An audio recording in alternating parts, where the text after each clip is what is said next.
All right, folks, when we're usually here during our normal business, our guests are more than welcome to go out and help us collect some sap. They use these nice pails here. Again, we try and support local, and local tries to help us. These are from our local Canadian Tire store right here in Barrhaven. We appreciate all their help.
This one's frozen. This ice is kind of frozen. Took the ice out.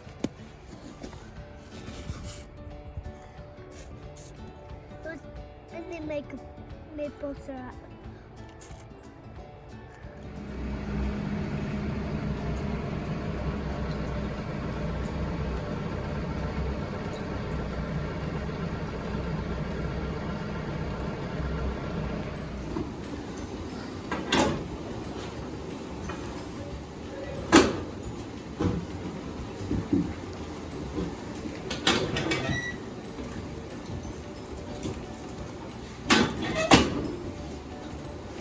All right, folks, so we got a good boil going here now.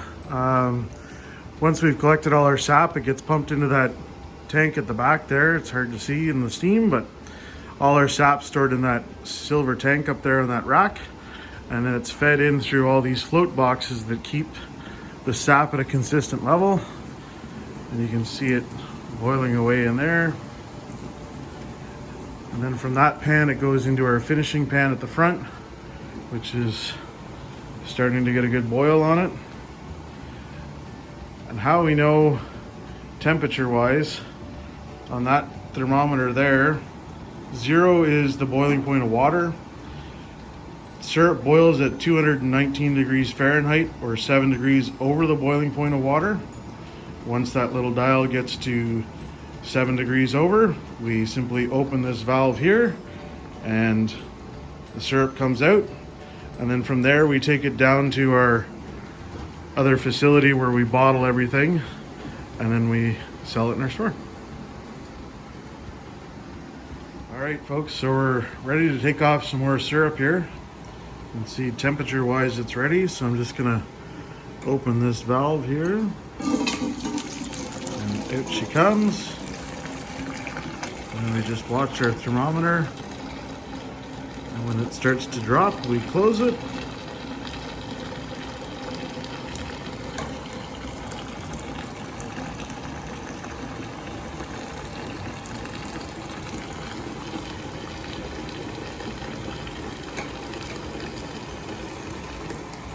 And there we go. So we'll take that down to our shop. We'll filter it. And then we'll check it with a refractometer.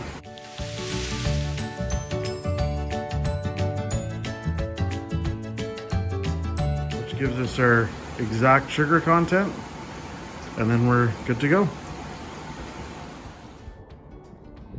This is one of our wood sheds that we have here on the farm. At the back there you can see the cedar slabs. We get those from a processor that does cedar milling, and the slabs are the excess, so we use those and mix it with some ash firewood that's stacked to the side here. A few years ago We had to do a significant remediation of ash because of the emerald ash borer, so we're still burning that as a useful product, and the mix of the softwood cedar and the hardwood gives us a good constant heat and helps us boil our sap down quicker.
In light of everything that's going on with the pandemic right now and us being shut down to the public, we thought maybe somebody would be interested in seeing a video about what's going on, and I'm going to do a little series here about some different things that are still happening at the farm, even though we're closed, but we still have to operate and look after the animals, and we're still making syrup and everything else.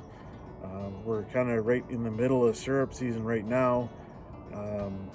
Generally starts the end of February, beginning of March. What we really need, our best temperatures are +5 during the day and -5 at night. Some great sunshine, and sap will be running like crazy. So here on our farm, we're still collecting with buckets. We're just around 200 buckets this year that we have out. So what we use is one of these. This is called a spile. So we simply just drill a small hole in the tree. You tap this in with a hammer, you hang a bucket on it, and you put a lid on it, and then you wait. Those warm days, cold nights, it generally fills a pail in a day or so if we get the proper temperatures and all the conditions are right. And then we have to go around and collect it all, and it goes into our holding tanks in our shed where the evaporator is, and that's where we make all our syrup. Evaporator is simply that, with a fire on underneath that boils the sap. It evaporates all the water as steam and leaves the sugar behind, because the sap that comes out of the tree is crystal clear, looks just like water. It's only generally ranges from 1.5% to 3% in sugar, and we have to get it to 66.8% sugar before we're at the proper density for syrup. With that ratio, it generally takes about 40 liters of sap to make 1 liter of maple syrup.